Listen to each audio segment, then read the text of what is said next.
Gracias una vez más. El hermano Alexander habla para ustedes desde Ciudad Merliot, República de El Salvador. Gracias a todos quienes nos escuchan con ese entusiasmo de aprender mucho de la palabra de Dios. Estamos en siempre la última semana del ministerio de Jesús. El día viernes, el día en que Jesús murió. Estamos y vamos a tomar en cuenta la situación del huerto de Getsemaní, la traición y el arresto que se dio en él. El juicio, entre comillas, judío, primera y segunda etapa de ese juicio. La primera etapa donde es interrogado por Anás, y la segunda etapa donde es condenado por Caifás y el Sanedrín. Todo esto va a comprender esta lección. La lección de ahora es un tema muy interesante, como todos los que trato en este estudio de la vida y ministerio de nuestro Señor Jesucristo. El tema de ahora es una noche sin dormir en Judea. Óigase bien, una noche sin dormir en Judea. Yo le hago a usted esta interrogante. ¿Ha pasado usted alguna vez una noche sin dormir? Tal vez usted estaba tan lleno de ansiedad, de espanto o de dolor que el sueño no le llegó. Yo he pasado algunas noches sin dormir y es probable que usted también la haya pasado. Justo antes de su muerte, al Señor le pasó lo mismo. Me lo mueves, por favor. El miércoles recién pasado, 9 de mayo, yo quise recordar el Día de la Madre, porque aquí en El Salvador el Día de la Madre es el 10 de mayo. Yo sé que en Estados Unidos este día es el Día de la Madre, pero creo que en muchos países de América Latina se celebra el 10 de mayo como el día oficial del Día de la Madre, y aquí, gracias a Dios, el gobierno lo declara como día de asueto. Y yo me puse a querer recordar a mi madre y como consecuencia también a mi padre. Y me puse, estando en la cama, cometí ese error de leer poemas como El brindis del bohemio, Reír llorando, ¿Por qué me quité del vicio?, La chacha Micaila, de Juan de Dios Pesa, autor mexicano, y declamados por un gran declamador mexicano también, Manuel Bernal. Este aspecto que estoy hablando de la literatura poética pertenece a la época del romanticismo, a la época en que mi padre nació y que a él, lamentablemente, cuando estaba borracho, le gustaba declamar estos poemas. Y son muy lindos, Ve, como ese poema de Reír llorando. Pero, ¿qué es lo que pasó? Que yo trastorné mi mente. Y mi mente vagó durante toda la noche, una noche sin poder dormir. Y hermanos, quiero decir esto, que justo antes de su muerte, Jesús pasó una noche sin dormir. Puede que sus discípulos hayan dormido 1 o 2 horas, pero él no. No hay cosa más terrible que no dormir toda una noche, hermanos. Durante las primeras horas de la noche, los pensamientos de Jesús nos condujeron al sueño y hasta el final de la noche fueron sus enemigos los que no le dejaron dormir. Así es. La lección anterior, si usted recuerda, fue sobre el Evangelio de Juan, capítulos 14, 15, 16 y 17. No tenemos certeza del lugar exacto en el cual se encontraba Jesús cuando él habló sobre cada uno de los temas de esos capítulos. Al final del capítulo 14 se recogen estas palabras que dijo Jesús: levantaos, vamos de aquí. Esto puede ser indicio de que él y sus discípulos dejaron el aposento alto en ese momento y que las palabras de los capítulos 15, 16 y 17 fueron dichas mientras se trasladaba hacia el huerto de Getsemaní. Hay quienes creen que parte de las imágenes de los capítulos 15 al 17 se inspiraron por las vistas que ellos presenciaron en el trayecto que llevaba desde el aposento alto hasta el Getsemaní. En vista de que esto fue así, todas las palabras de Juan 15, del apóstol Juan 15 hasta el 17, fueron dichas mientras todavía se encontraban en la ciudad antes de pasar al otro lado del torrente de Cedrón. Ahí lo tenemos en Juan capítulo 18, versículo 1. Por otro lado, después que Jesús dijo, vamos, ellos pudieron haberse demorado un rato antes de partir.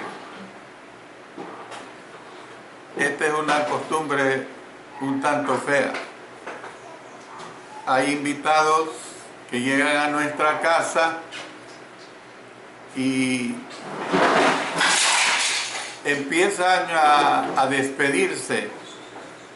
Dicen, tenemos que irnos, se despiden 1, 2, 3 veces y 1 hora después todavía no se han ido. En algún momento, sin embargo, Cristo y los 11 salieron del aposento alto y emprendieron la marcha hacia el huerto de Getsemaní.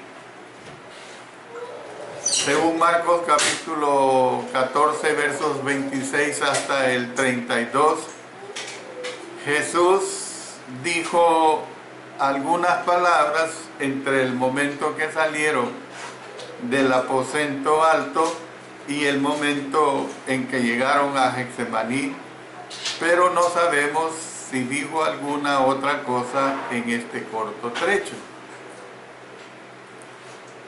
Había para ya esta época del ministerio del Señor Jesús, habían terminado los discursos prolongados, o sea, sus discursos prolongados. A partir de este momento, los autores de los evangelios, si usted es acucioso y estudioso de las Sagradas Escrituras, se preocupan más por la historia y no por la homilética. O sea, la homilética es el arte de hacer sermones o hacer bosquejos. Sin embargo, es mucho lo que se puede aprender de las horas inmediatamente anteriores a la crucifixión de nuestro Señor Jesucristo. Vamos a ver la devastadora angustia en primer lugar. Quiero pedirles a todos que en un momento dado tengan sus Biblias abiertas en el Salmo 117. Vamos a estar usando, por supuesto, varios aspectos de la palabra de Dios o varias citas bíblicas, pero no quiten de sus mentes de que vamos a tener la necesidad de tener nuestras Biblias abiertas en el Salmo 117. Cuando hablo de esta devastadora angustia, vámonos al Evangelio de Mateo. En Mateo, en el capítulo 26, el versículo 30, dice: y cuando hubieron cantado el himno, salieron al monte de los olivos. Luego vámonos a los versos 36 hasta el 46. Vamos a leer esta porción un poco larga, porque de esto va a tratar el estudio. Entonces llegó Jesús con ellos a un lugar que se llama Getsemaní, y dijo a sus discípulos: sentaos aquí, entre tanto que voy allí y oro. Y tomando a Pedro y a los dos hijos de Zebedeo, comenzó a entristecerse y a angustiarse en gran manera. Entonces Jesús les dijo: mi alma está muy triste hasta la muerte, quedaos aquí y velad conmigo. Yendo un poco adelante, se postró sobre su rostro, orando y diciendo: Padre mío, si es posible, pase de mí esta copa, pero no sea como yo quiero, sino como tú. Vino luego a sus discípulos y los halló durmiendo, y dijo a Pedro: ¿así que no habéis podido velar conmigo una hora? Velad y orad, para que no entréis en tentación. El espíritu a la verdad está dispuesto, pero la carne es débil. Otra vez fue y oró por segunda vez, diciendo: Padre mío, si no puede pasar de mí esta copa sin que yo la beba, hágase tu voluntad. Vino otra vez y los halló durmiendo, porque los ojos de ellos estaban cargados de sueño. Y dejándolos, se fue de nuevo y oró por tercera vez, diciendo las mismas palabras. Entonces vino a sus discípulos y les dijo: dormid ya y descansad. He aquí ha llegado la hora y el Hijo del Hombre es entregado en manos de pecadores. Levantaos, vamos, ved, se acerca el que me entrega. La sesión del aposento alto terminó con un cántico, pues leemos. Dice que cuando hubieron cantado, noten, cuando hubieron cantado el himno, salieron. Qué hermoso lo que vemos aquí. Cuando hubieron cantado, salieron. Cuando hubieron cantado el himno, salieron. Tradicionalmente, la fiesta de la Pascua concluía con los salmos que se conocían como Ayel. La palabra Ayel es transliterada de una palabra que significa alabanza. Y yo solo me imagino, hermanos, que a pesar de esta angustia y esta tristeza, porque la Escritura lo dice acá, el Señor Jesús, junto con los discípulos, cantaron este canto. Quiero que lo cantemos ahorita. Empecemos. Alabado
qué hemos cantado este himno? Porque imagínense que el Señor, en medio de esta tristeza que había en Él, en medio de lo que Él sabía que ya las horas eran muy escasas para su muerte, Él junto con los demás discípulos cantaron. No es fácil cantar en momentos de tristeza.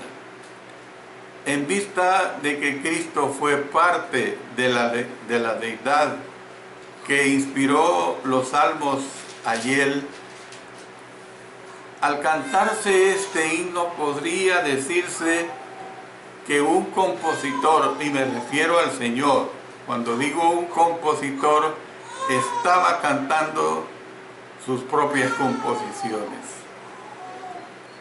Hágase usted un cuadro mental en el cual vea a Jesús y a los apóstoles levantando sus voces a Dios, en el cual oye las voces masculinas enronquecidas por el viento, las voces que se armonizan para alabar.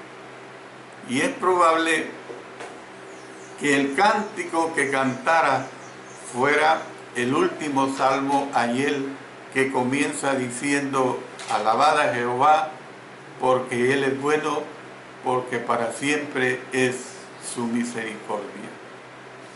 Ni siquiera la sombra de la cruz apagó el espíritu de alabanza de nuestro Señor Jesucristo.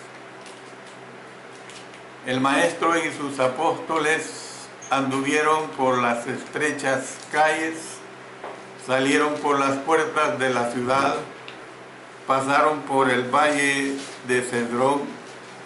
Se dice que el torrente de Cedrón fluía en forma paralela a la muralla oriental de Jerusalén, y emprendieron el ascenso de las laderas del Monte de los Olivos.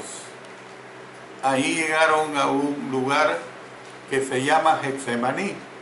Y miren qué curioso, un huerto. Nosotros tenemos la imagen de un huerto, a saber por qué, de matas de guineo o de bananos o de plátanos, como le llamen en diferentes países. Un huerto donde muchas veces Jesús se había reunido con sus discípulos.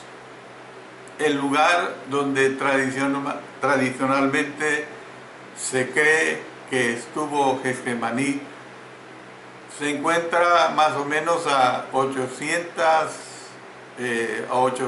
metros al este de la Puerta Dorada, y se trata de un huerto rodeado de muros de 70 yardas cuadradas que contiene unos 75 árboles de olivo de apariencia nudosa. Esta situación que vemos aquí, quiero dar una aclaración. Los guías de hoy afirman que los olivos son los mismos bajo los cuales Jesús oró. Pero según historiadores antiguos, todos los árboles fueron destruidos en Roma cuando asedió y destruyó la ciudad de Jerusalén. Es verdad, sin embargo, que los árboles actuales son muy, pero muy antiguos. Ese sí es una realidad. La palabra Getsemaní es una palabra griega transliterada, adaptada del idioma hebreo o del arameo, que significa prensa de aceite. A lo mejor esto es porque los árboles de olivo, sus frutos producen mucho aceite. Aparentemente era o había sido el lugar donde se ubica una prensa para extraer aceite que se usaba en la cosecha de los olivos, que le daban su nombre precisamente al Monte de los Olivos. Para nosotros todo esto debido a que estamos en una región donde este árbol no se produce, es algo que a lo mejor no lo comprendemos exactamente. Pero Cristo dejó a 8 de sus discípulos y amonestándoles con estas palabras les dijo: orad que no entréis en tentación. Luego, tomando a Pedro, a Jacobo y a Juan, él se internó más en las sombras. O sea, dice que se apartó a distancia como un tiro de piedra. Y uno se pregunta, bueno, ¿cuánta distancia es un tiro de piedra? Bueno, depende cómo se tire una piedra. Hay quienes han calculado la distancia entre 45 a 60 metros. Agobiado pues por la angustia física y espiritual que le aguardaba, comenzó a entristecerse y a angustiarse. Y le dijo a sus 3 amigos: mi alma está muy triste, quedaos aquí y velad conmigo. Y él se internó más en el huerto. Luego la Escritura nos dice que se postró sobre su rostro. Existe una antigua tradición no inspirada en el sentido de que Jesús se arrodilló al lado de una enorme piedra. En uno de los cuadros más conocidos que presenta a Jesús en el huerto, se observa una piedra imaginaria. Y según el texto, Jesús se postró de cara al suelo. Esa es la realidad que sí podemos nosotros decir. Orando y diciendo: Padre mío, si es posible, pase de mí esta copa. La frase esta copa, hermanos, se refería precisamente a su muerte y a todo a lo que su muerte acarreaba. Eso es lo que estaba diciendo. Padre mío, si es posible que pase de mí esta copa. Luego añadió: pero no sea como yo quiero, sino como tú. Miren qué hermoso. Él no ignoraba, él no estaba inconsciente de lo duro que iba a hacer soportar el dolor. Las muertes repentinas, hay gente que muere de un infarto cardíaco, que sufren, a lo mejor lo sufren, pero son minutos o segundos. Pero aquí sabemos que la muerte de nuestro Señor Jesucristo fue algo paulatina. Su cuerpo lacerado, su sangre fue derramada poco a poco, poco a poco. Entonces volvió a Pedro, Jacobo y Juan y los encontró durmiendo. Su voz debió de haberse matizado con decepción cuando preguntó: ¿no habéis podido velar una hora? ¿No habéis podido velar una hora? Cristo volvió al centro del huerto y siguió orando con estas palabras: Padre mío, si no puedes pasar de mí esta copa sin que yo la beba, hágase tu voluntad. Se levantó y volvió a los 3 discípulos y nuevamente los encontró durmiendo. Cuando preguntó por qué no pudieron velar, la pregunta pues está implícita. No supieron qué responderle. Yo creo que a lo mejor debieron de haber estado apenados por no haber podido permanecer despiertos y no supieron cómo disculparse. Marcos hizo notar que los ojos de ellos estaban cargados de sueño. Usted sabe bien eso. Todo ser humano pasa por esa situación en el transcurso de su vida. Desde que se es bebé, nuestro nieto de 2 meses que tenemos, bien le notamos cuando ya sus ojos están cargados de sueño. Nuestra nieta de 2 años también notamos lo mismo, cuando sus ojos están cargados de sueño. Pues aquí dice que los ojos de ellos estaban cargados de sueños. Lucas explicó que estaban durmiendo a causa de la tristeza. Se ha dicho que la tristeza produce ese efecto en ciertas personas, y un síntoma común de la depresión es el deseo de dormir todo el tiempo. Cuando usted se imagine esta escena en su mente, no crea usted que Pedro, Jacobo y Juan se acostaron a dormir apenas los dejó Cristo.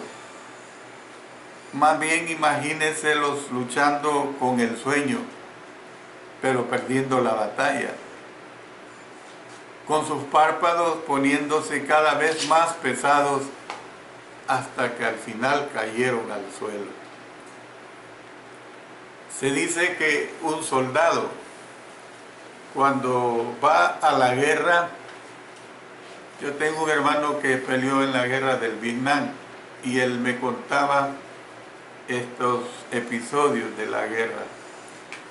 Dice que después de 3, 4, 5 días que no se ha dormido, no hay batalla que le mantenga despierto, y puede encontrar de almohada una dura piedra, y esa piedra es su almohada, y cae como un tronco que realmente ya no tiene vida. No hay cosa más horrible que tener sueño después de varios días. No hay cosa más horrible, peor que el tener hambre. Sí, debieron haber permanecido despiertos, pero entienda que estaban cansados física y emocionalmente. Yo no puedo ver, hermanos, y perdonen si a algunos les parece absurda mi posición.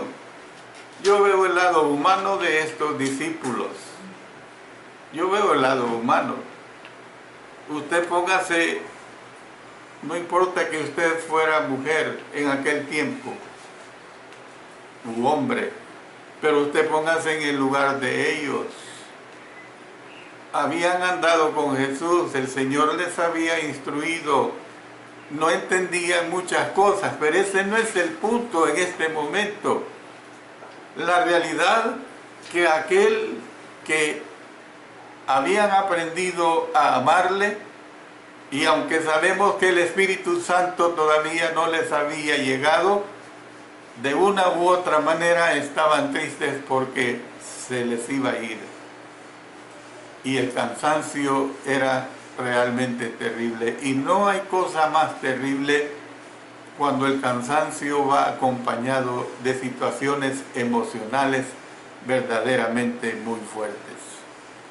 Una tercera vez, el Señor Jesús los dejó y se postró para orar. Y dice que estando en agonía oraba más intensamente, y era su sudor como grandes gotas de sangre que caían hasta la tierra. El autor del libro a los Hebreos dijo que él ofreció ruegos y súplicas con gran clamor y lágrimas. Hebreos capítulo 5, versículo 7. Entonces, como respuesta a sus oraciones, se le apareció un ángel del cielo para fortalecerle. Miren, esto es muy hermoso. Y con esto casi voy a terminar esta etapa de mi lección. Se le apareció un ángel del cielo para fortalecerle. A los ángeles se les relaciona a menudo con la vida y el ministerio de nuestro Señor Jesucristo. Por ejemplo, les voy a dar al menos 3 ejemplos de ello. Ellos cantaron el nacimiento de Él. Dice la escritura, aquí lo tenemos grabado claramente en Lucas capítulo 2. Vámonos a Lucas capítulo 2 y leamos los versos 13 y 14. Y repentinamente apareció con él una multitud de las huestes celestiales que alababan a Dios y decían: gloria a Dios en las alturas y en la tierra buena paz, buena voluntad para con los hombres. Mire, póngale cuidado. Usted tiene que ser cuidadoso cuando lee las Sagradas Escrituras.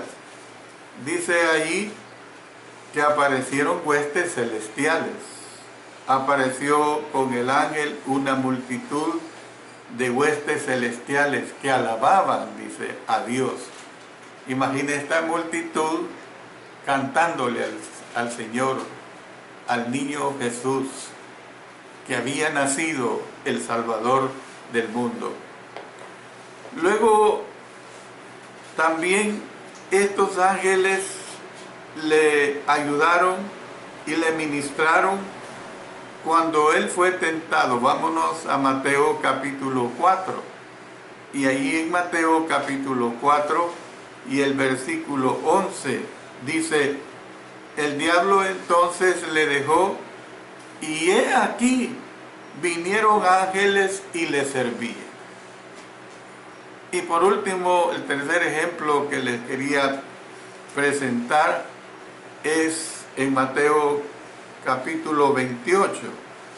Ahí nos dice Mateo capítulo 28, específicamente en los versos 2, miren el verso 2, y hubo un gran terremoto, porque un ángel del Señor descendió del cielo y llegando removió la piedra y se sentó sobre ella. Vámonos al 5 y 6. Mas el ángel respondiendo dijo a las mujeres: no temáis vosotras, porque yo sé que buscáis a Jesús, el que fue crucificado. No está aquí, pues ha resucitado, como dijo. Venid, ved el lugar donde fue puesto el Señor. Que las mujeres entendieron que era un ángel, ese no es el punto, pero que era un ángel, esa sí es la realidad. Entonces nosotros sí podemos ver claramente, pues, que los ángeles siempre estuvieron en medio de las situaciones difíciles de nuestro Señor. Aquí habla pues que se le apareció un ángel del cielo para fortalecerle. ¿Por qué? Estaba triste. Padre, si es posible que pase de mí esta copa. Ahí lo vemos en una condición totalmente humana, en una condición que él comprende el dolor que está próximo a sufrir en cuanto a lo físico y no digamos en cuanto a lo emocional. Cuando Cristo volvió a sus discípulos la tercera vez, miren qué cosa más hermosa. Su angustia interna había cesado, porque les dijo a sus discípulos: dormid ya y descansad. Miren, dormid ya y descansad. En otras versiones se traduce: todavía estáis durmiendo y descansando. Pero si lo expresado fue lo que Jesús dijo, el significado puede ser más o menos este: en lo que a mí concierne, ustedes pueden dormir y descansar, pues el tiempo en que podían haber sido de consuelo y de ayuda para mí ha pasado en su totalidad. Pero no lo vemos esto ni lo veamos como un reclamo. Ustedes fíjense y comprendan que no lo vemos al Señor como un regaño. Aquí ya no lo vemos como una situación de reclamo, sino que al contrario como quien dice, comprendo la situación humana de ustedes. He aquí, ha llegado la hora. La palabra hora se refiere al momento de su muerte. Jesús había estado acercándose poco a poco a esa hora. Y en muchas ocasiones Él lo dijo: no ha llegado mi hora, no es mi hora. Llegará el momento que sea mi hora. Entonces, he aquí, dice, ha llegado la hora y el Hijo del Hombre es entregado en manos de pecadores. Ved, se acerca el que me entrega. ¿Y qué cosa? Más adelante lo vamos a ver, que Él dice: si yo quisiera podía llamar a legiones de ángeles, a 12 legiones de ángeles. ¿Saben ustedes, de acuerdo al concepto del ejército romano, de cuántos soldados se componía una legión? 6.000 soldados, hermanos. Lo que ahora en los ejércitos modernos se le llama una división. ¿Cuánto es 6.000 por 12? 72.000 ángeles, hermanos. Y no bastaba que Él llamara a 72.000 ángeles. Acuérdense que en episodios del Antiguo Testamento llegaron ángeles, pero no en cantidades enormes, a destruir a los ejércitos que le causaban daño al que fue el pueblo de Dios en aquella etapa. Y con unos pocos ángeles destruía a todos los que le hacían mal al pueblo escogido de nuestro Señor.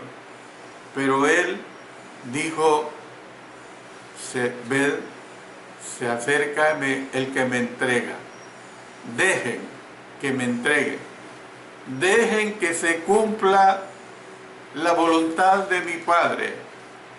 Dejen que esto sirva para que ustedes posteriormente comprendan que es necesario para ustedes mismos y para el mundo entero. Y así fue. En la próxima parte de este estudio vamos a dedicar el tiempo al diabólico arresto que se dio. Pero yo les ruego que tengan paciencia, y si el Señor nos da vida, pues vamos a dedicar ese tiempo. Dios bendiga su palabra. Solo pido a todos aquellos que andan en busca de la verdad, pero andan en busca de la salvación. Si usted habló con la gente de esta nación, oyó el mensaje de esta mañana en nuestro programa radial, habló de que existe un lugar de condenación y que existe un lugar de salvación. Y nuestro llamado es que usted busque el lugar de salvación, y ese lugar de salvación es la iglesia. Pero para llegar a la iglesia, usted tiene que hacer su voluntad, la voluntad de Cristo Jesús. Arrepentíos y bautícese cada uno de vosotros en el nombre de nuestro Señor Jesucristo para perdón de los pecados, y recibiréis el don del Espíritu Santo. Otra vez, Dios siempre bendice su palabra. Dios siempre le quiere bendecir a usted. Nada más está que usted lo desee, que usted lo busque. Amén. Amén.